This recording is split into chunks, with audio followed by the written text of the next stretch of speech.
शनिदेव की जय हो, शनिदेव की जय हो। सनातन नाम का एक गांव था।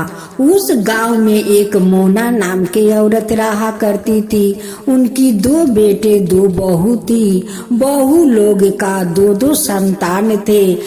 मोना छोटे से शनि भगवान का परम भक्त थी। वो बहुत शनि भगवान का पूजा पाठ किया करती थी।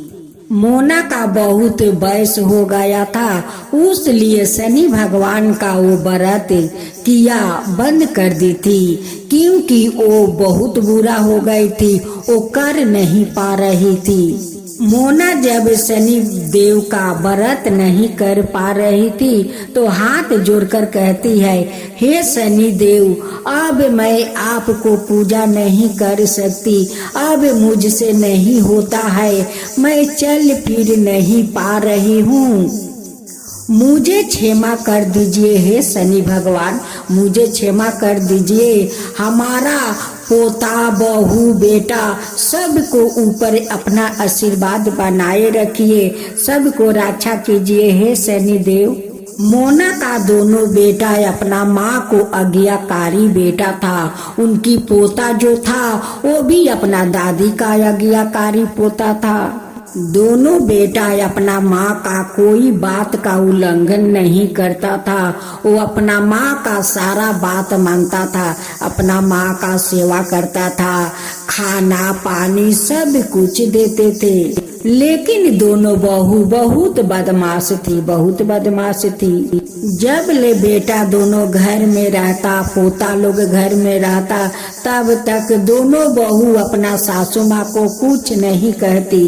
जब बेटा लोग काम पर चले जाते, पोता लोग स्कूल पढ़ने चले जाते, तब इन दोनों बहू जाकर कहती, अरे बुढ़िया, तू बूढ़ी हो गई है, तू क्यों नहीं मरती है रे, तू क्यों नहीं मर जाती है। तेरे से अच्छे अच्छे लोग का मृत्यु हो जाता है, और तेरा जैसे झुरकुसी बूढ़ी का क्यों नहीं मृत्यु होता है। जैसे जैसे दिन बीत रहे थे वैसे वैसे मोना बूढ़ी होते जा रही थी। वो पूरा बूढ़ी हो गई, लाठी पर चलने लगी। बहू लोग से पानी मांगती, खाना मांगती, लेकिन दोनों बहू में से एक बहू बूढ़ी को नहीं पानी देती, नहीं खाने को देती। लेकिन मोना तो बहुत ही अच्छी थी। उनकी दोनों बेटा आने पर भी वो अपना बहू को हरकत नहीं कहती। मोना बूढ़ा हो जाने के कारण वो बच्चा का तरह हो गई थी। वो बहुत बच्चे जैसे हरकत करती थी।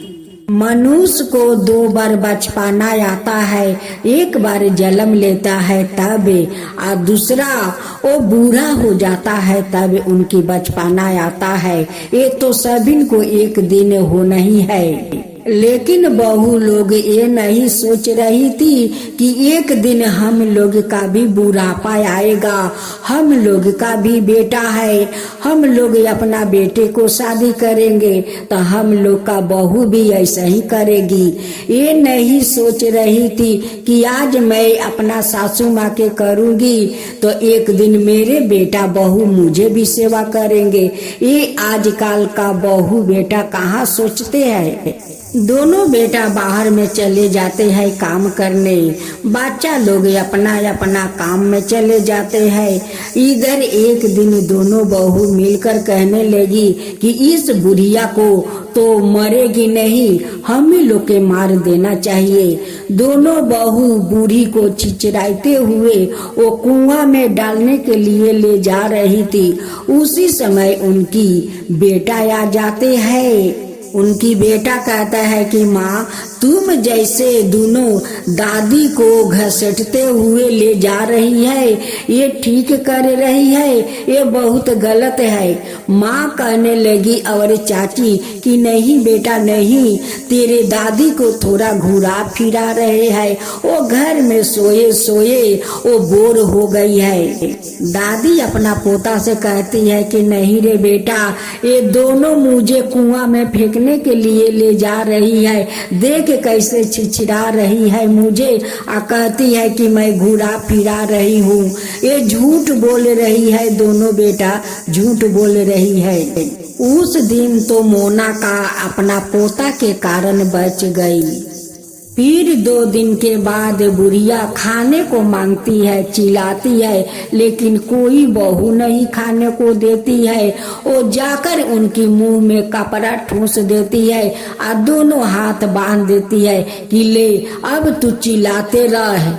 उसी समय मोना का दोनों बेटा आ जाते हैं। अब तो दोनों बहू देख कर जाकर जल्दी जल्दी रस्सी खोल देती है हाथ का और मुंह का कपड़ा निकाल देती है। जब मोना अपना बेटा से कह रही थी, दोनों बहुएं बात बनाकर उनकी बात को टाल देती है, मोना को कुछ नहीं कहने देती है।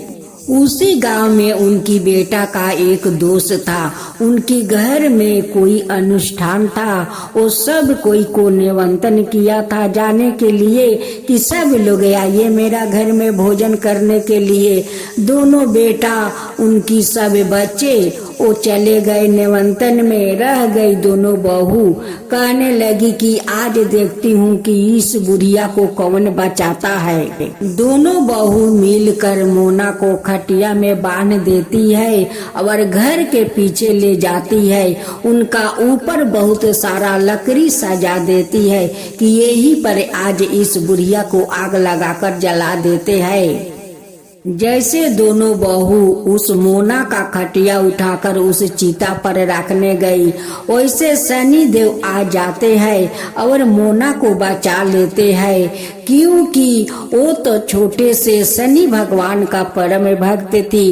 उसलिए शनि भगवान उन्हें बचाने के लिए आ गए और मोना को बचा भी लिया। शनि भगवान दोनों से कहते हैं कि अरे दुष्ट बहू, इसकी बेटा से आज तू लोग इतना सुख कर रही है, आज इसी को तुम लोग जलाने के लिए चिता पर सुलाने ले जा रही है। अरे दुष्ट, तुम दोनों को तो शर्म आना चाहिए कि जिसका घर में तुम लोग इतना सुख कर रही हो उसके साथ इतना जुलुम कर रही हो।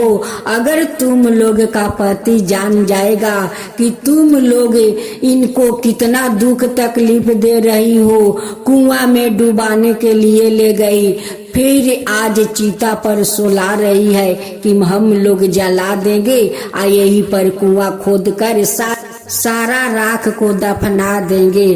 और वो लोग आएंगे तो कह देंगे कि तुम्हारा माँ तो लाठी पर घूमते घूमते ना जाने कहाँ चली गई है। हम दोनों इधर रसोई घर में थे, वो कब न कब उठ कर लाठी के सहारे ना जाने कहाँ चली गई।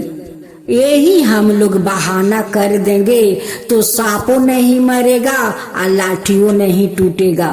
हम लोग का पति और बच्चों को कुछ भी पता नहीं चलेगा।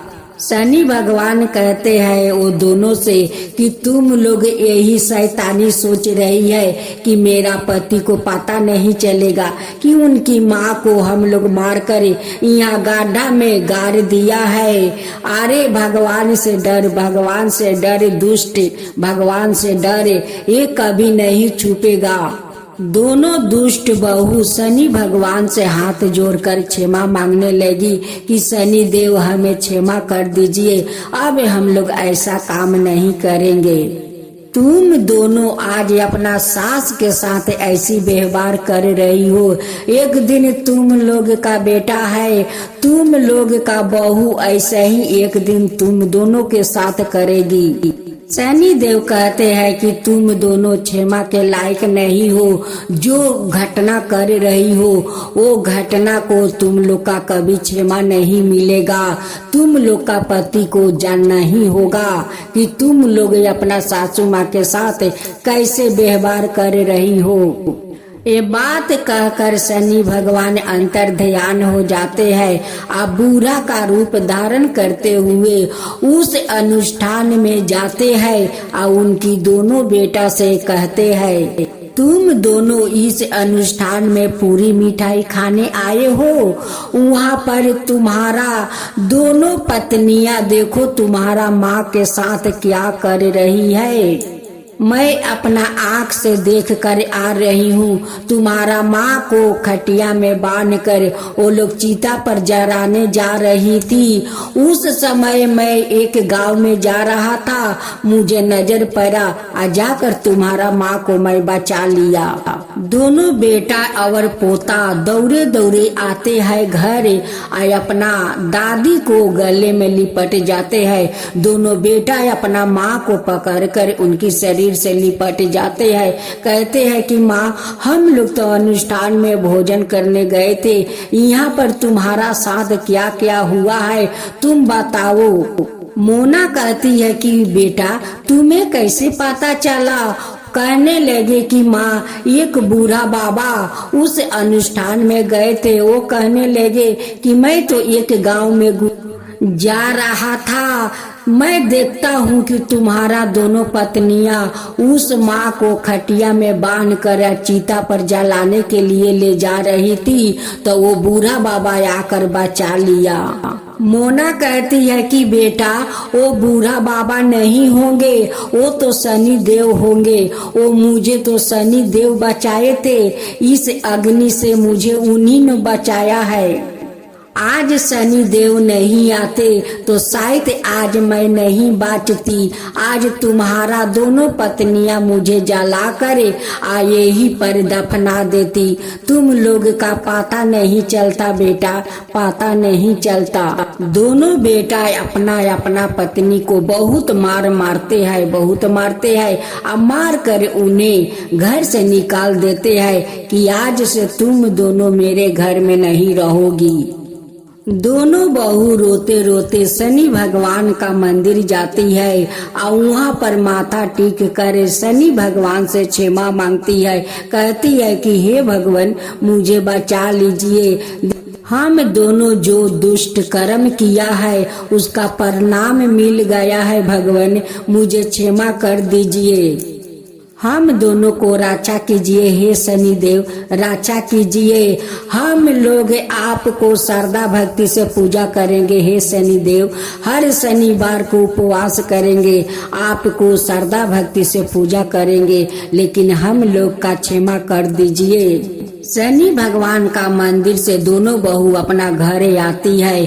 अब दोनों पति देख कर बहुत गुस्सा हो जाते हैं, दोनों को खटिया में बांध देते हैं। कहते हैं कि जैसे तुम दोनों मेरी माँ को खटिया में बांध कर चीता पर जलाने ले जा रही थी, आज चलो मैं दोनों को हम लोग जलाते हैं। दोनों पति अपना अपना पत्नी को खटिया में बांध देता है या चीता में जलाने को लिए ले जाता है। वैसे ही शनि भगवान वहाँ पर आ जाते हैं और रोक देते हैं कि रोक जाओ, आग मत लगाओ, वो जो बुरा काम किया है तुम लोग क्यों पाप लेते हो?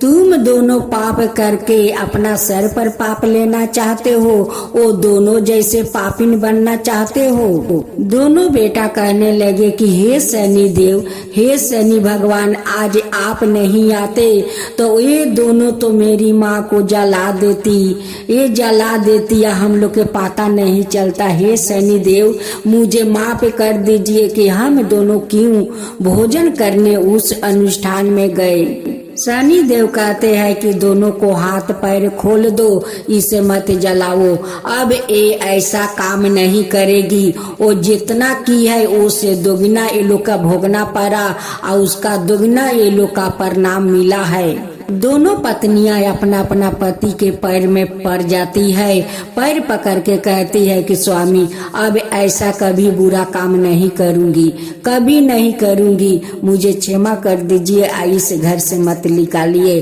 शनि भगवान कहते हैं कि वो दोनों ठीक कह रही है, अब ये लोग पर अत्याचार मत करो और घर से मत निकालो।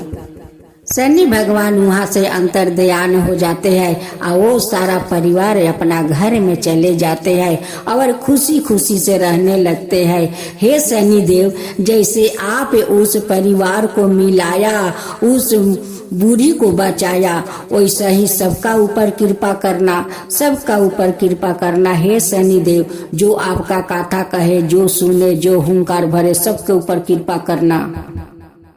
अमावस्या माता की जय हो, अमावस्या माता की जय हो। एक ब्राह्मण और ब्राह्मणी थी। वो दोनों भगवान के भक्त थे। घर में सब कुछ था, पर उनके कोई संतान नहीं होने से वो अति दुखी रहते थे।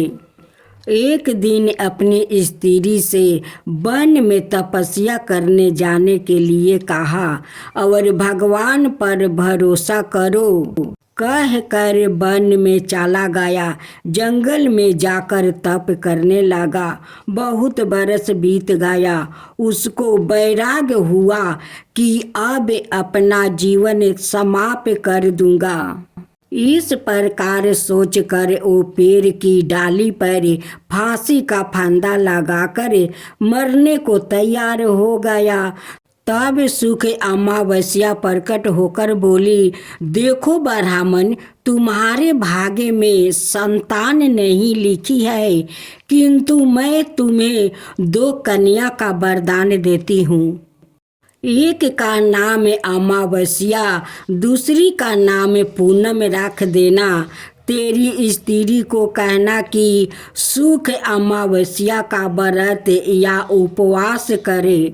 अमावस्या के दिन 1 कटोरी चावल भर कर उस पर दक्षिणा रख कर किसी मंदिर में रख देना। ऐसा 1 साल तक करना। 1 कटोरी चावल सहित दान करते रहना।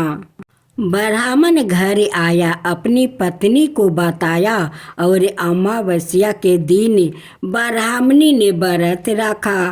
कुछ दिन बाद उसके 2 कन्या हुई। तब उसने एक का नाम अमावस्या, दूसरी का नाम पूनम रखा।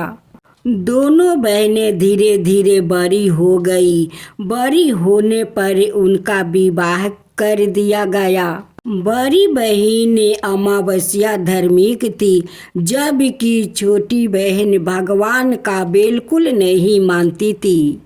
बड़ी बहन का घर में तो सुख संपत्ति का भंडार भरा हुआ था, पर छोटी बहन पूनम का बहुत दुख तकलीफ था। जब बड़ी बहन अमावस्या को छोटी के बारे में सब मालूम हुआ तो उसकी बहन बहुत दुखी है और अमावस्या गाड़ी भर कर सामान लेकर गई और छोटी बहन को कहा, बहन पूनम, सुख अमावस्या का व्रत तुम भी करो और पूजा करके उपवास करो, जिससे तुम्हारा घर धन से भर जाएगा। 1 साल तक चावल का कटोरा भर कर दक्षिणा दान करना। पूनम ऐसा ही किया। कुछ दिनों बाद उसके भी घर में धन आए और संतान को उत्पन्न होने लगी। इस प्रकार जो भी सुख अमावस्या का व्रत आदि विधि पूर्वक करेगा, उसके घर में सुख धन दौलत का भंडार भर जाएगा। माँ सुख अमावस्या पूर्ण करेगी। माँ काली का उत्पन्न होने की गाथा। जय माँ काली, जय माँ काली। जगत जननी माँ अम्बे ने राक्षसों का संहार करने के लिए माँ काली का विकराल रूप धारण किया था। उनके इस रूप के पीछे शास्त्रों में बहुत सारी कथाएं प्रचलित है और पुराणों में भी इनका विखायन मिलता है। आइए जाने माँ का भयानक और ममता माई स्वरूप की कथा। दारुक नाम का राक्षस ने ब्रह्मा जी को प्रसन्न करने के लिए कड़ी तपस्या की। उससे प्रसन्न होकर ब्रह्मा जी ने उसे वरदान दिया कि उसकी मृत्यु केवल महिला के हाथों से होगी, अन्य कोई भी उसे मार नहीं पाएगा। वो राक्षस ब्रह्मा जी का वरदान का गलत फायदा उठाने लगा और उसने सारे ब्राह्मणों, संतों और देवताओं का जीना मुश्किल कर दिया। उसने अपनी शक्ति से सारे अनुष्ठान बंद करवा दिया और स्वर्ग पर अपना राज जमाकर बैठ गया। सारे देवता उससे लड़ने गए पर निराश होकर वापसी लौट आए। तब ब्रह्मा जी ने बताया, यह राक्षस सिर्फ किसी स्त्री के हाथों ही मारा जाएगा। सारे देवता मिलकर भगवान शिव का पास मदद की गुहार लगाने पहुँचे। दारुक राक्षस के आतंक के बारे में बताया। तब इस समस्या के समाधान के लिए भोलेनाथ ने जगत जननी माँ पार्वती की तरफ देखा और कहा, हे कल्याणी, जगत के हित के लिए और उस दारू के दैत्य के लिए मैं तुमसे प्रार्थना करता हूँ। इतना सुनकर माता पार्वती मुस्कुराई और अपना एक अंश भगवान भोलेनाथ में प्रवेश करवा दिया। माँ भगवती का वो अंश भगवान शिव के गले से अवतरित हुआ। भोलेनाथ ने तभी अपना तीसरा नेत्र खोला और उनके नेत्र के द्वार से माँ ने भयंकर काली का विकराल रूप धारण कर लिया। उनके इस रूप को देखकर देवता और राक्षस वहाँ से भागने लगा। उनका रूप इतना भयानक था कि कोई भी उनके सामने टिक नहीं पाया। माँ काली का सिर्फ हुंकार से ही सारे दैत्यों का नाश हो गया। सारे असुर जलकर भस्म हो गया। लेकिन तब भी उनका गुस्सा शांत ना हुआ और उनके क्रोध की अग्नि से सारे लोग जलने लगा। देवताओं ने पुनः भोलेनाथ से मदद मांगी। तब महादेव ने माँ काली के गुस्से को शांत करने के लिए एक बालक का रूप धारण किया। उनके इस रूप को बटुक भैरव भी कहा जाता है और उस बालक के रूप में भोलेनाथ जोर जोर से रोने लगे। उनके रोने की आवाज़ माँ काली के कानों में पड़ी। माता ने उस प्यारे से बालकों को अपने गले से लगा लिया और तभी माता वापस से अपने स्वयं रूप में आ गई।